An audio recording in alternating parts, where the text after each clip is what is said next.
We had such a magnetic connection, but I was still just a son to her. Told me I could change the whole world if I could find a way to bring the sun to her. Told me all I had to do was raise a pen to summon her, but that would still only give me access to some of her because poetry, well, poetry is promiscuous.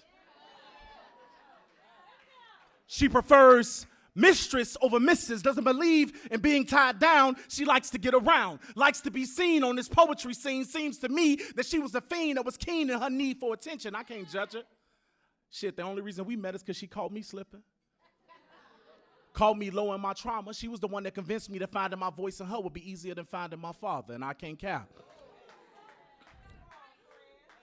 I can't cap. She told the facts. I know way more poems than I know locations where he be at, so I guess I got to make my peace with that I fell for poetry. On all those nights where I still question love. Every time I looked in the mirror, didn't quite know who I was. Poetry was there to give me a hug, and don't get me wrong, we ain't always get it right. We got into it some nights. She blocked me from being able to write, had the pen in hand, but the page was white, hard, heavy. And don't get me wrong, we didn't always get it right. We got into it some nights. She started some fights, blocked me from being able to write. Had the pen in hand, but the page was white. Heart heavy, but the paper light. Leaf loose, but the phrasing tight, but it was still nothing like listening to poetry on a windy night. I still prefer her company over mine any night. And we